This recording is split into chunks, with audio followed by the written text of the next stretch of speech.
बड' लेटेस्ट आपडेटआव बयखौबो बरायबाय। दिनैनि रादाबखौ फरायदों आं प्रमद खाख्लारि। गिबि निउस दङ। गेलेमु बिथिङाव फिन सासे बर'नि फिसाया सनानि मेडेल मोननो हानानै हारिखौ गोग्गा होदों। सनितपुर जिल्लानि सिङाव थानाय बालिपारानि अफय बसुमतारी मुंनि सासे बर'नि फिसाया बङाइगावनि अफियापुरियाव खुंजानाय आसाम स्टेट ताइक्वान्ड' चेम्पियनशिप 2022 नि 37 केजि केटेगरियाव सनानि मेडेल मोननो हायो। जोंनि गेजेराव दासिमबो खोमसि फोथायनाया दं नामा? फिन सासे आइजोआ खोमसि फोथायनायनि बलि जानांदों। थारैनो जोंनि गेजेराव दायना दंमारो नामा? मानोना बेबायदि जाथाया बेनो गिबि खेब नङा। सिगांनिफ्रायनो दायनानि मुं होनानै बुथारनाय जाथाया सोलिबोबाय थादों। फिन बेबादिनो क'क्राझार आरो धुब्री जिल्लानि सिमायाव थानाय सासे 52 बोसोर बैसोनि रान्दि आइजोखौ दायना सन्देह खालामना गावनि नखरनि सुबुङानो बुनानै बुथारो। बे बुथारनाय जाथायजों लोब्बा थानाय सानै दायनिगिरि फारियै भजन हेम्ब्रम आरो नरेश हेम्ब्रमखौ पुलिसआ खायो। पुलिसनि सोंनायाव दायनिगिरि सानैया दायनानि सन्देहआव बुथारदों होनना सिमान लायो। आसाम सरकारा मोनद' हारिनो एसटिपि गनायथि होनायनि सायाव जनता भवनाव सावरायनाया सोलिबाय थानाय समावनो बारग' एमपि मानगोनां सानसुमा खुंगुर बैसोमुतियारि बिथांनि बेरफुसार बिबुंथि। भारतनि संबिधान आर्टिकल 341 बायदि एसटिनि मर्यादा मोननायनि बे मोनद' हारिया जयगता गैया। बेयाव आसामनि ट्राइबेल संघ गुबुन गुबुन ट्राइबेल खिलन्जियाफोरा दिनै गोबाव बोसोरनिफ्रायनो हेंथा होबोदों, खालामगासिनो आरो खालामबाय थानो बाध्य गोलैगोन होनना।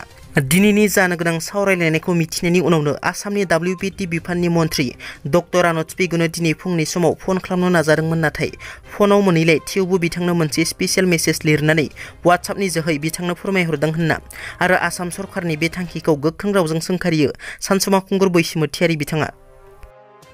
बिटिआर सरकारा जुनार फिसिग्रा बिफानाव सा 78 PFA साख्रिनि सार्कुलार होनायनि सायाव बिटिसि थिकादार गौतमनि नेहाथारि बिक्रम दैमारी बिथांनि बेरफुसार बिबुंथि। बावैसो सान सिगां फोसावजानाय बिटिसिनि भेटेरिनारि बिफाननि फिल्ड एसिस्टेन्टनि साख्रि फोसावथायाव रिजार्भेशनखौ लानानै गोजोननाय गैयै फोरमायदों बिक्रम दैमारी बिथाङा। 6 शेड्युलनि बिटिसिआव 180 जौखोन्दो बर' मानसिया रिजार्भेशन मोननाया मा गोरोन्थि जाखो?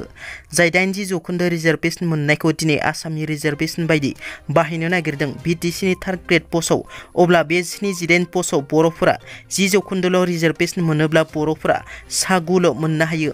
बर' लाइमोनफोरा 6 शेड्युलनि रिजार्भेशनखौ खोमानो थांगासिनो। बिनि सायाव EM राकेश ब्रह्म बिथांखौ साननो थाखाय आखाइ खबजबनानै खावलायो बिक्रम दैमारी बिथाङा। जोंनि रिजार्भेशन थाखानायखौ मा जाहोनाव आसाम सरकारा गावनि पलिसि बायदि मानो लादों? सोरनि इन्सट्राक्सनाव बेबायदि जादों बेखौ प्रिन्सिपाल सेक्रेटारिखौ हमनांगौ आरो केन्सेल खालामनांगौ। लोगोसे एबसुआ जुदि फरायसाफोरखौ अननाय दङब्ला अननानै बेखौ दायित्व लानो थाखाय खावलायो बिक्रम दैमारी बिथाङा। बलिउडनि मुंदांखा कापोल विक्की कौशल आरो कैटरिना कैफखौ समाजारि बिजोङाव जिउ फोजोबनायनि हुमखि होदों। सासे सिनाय मोनै सुबुङा विक्की कौशल आरो बिसि कैटरिना कैफखौ इन्स्टाग्रामाव जिउ फोजोबनायनि हुमखि होनायनि उनाव मुम्बाइ पुलिसआ केस रेजिस्टार खालामो। फावखुंगुर विक्की कौशलआ हुमखि होजानायनि उनाव सेन्टाक्रुज पुलिस थानायाव एफआइआर थिसनो। बे जाथायनि सायाव पुलिसआ नायबिजिरनायखौ जागायबाय होनना मिथिनो मोननाय जादों। मोनद' हारिनि एसटिपि मर्यादा मोननायनि सिमां नुनाया फेलें जाबाय नामा? दिनै दिसपुरनि जनता भवनाव रायजो सरकारा मोनद' हारिनो एसटिपि मर्यादा होनायनि सायाव सावरायलायनो थाखाय लाइजाम दैथायहरनाय लेखा दिनै सावरायलायदोंमोन, नाथाय दिनैनि बे सावरायलायनायाव एसटिपि मर्यादा होनाय होयैनि सायाव मोनद' हारिफोरजों जेबो सावरायाखै होनना मिथिनो मोननाय जादों। मोनद' हारिनि दैदेनगिरिफ्रा सरकारखौ थगायनायनि गोख्रों अजद खालामो। दिनैनि रादाबा एसेनोसै। नोंथांमोना जुदि आंनि चेनेलखौ दासिमबो साबस्क्राइब खालामाखै, अन्नानै साबस्क्राइब खालाम। गोजोन्थों।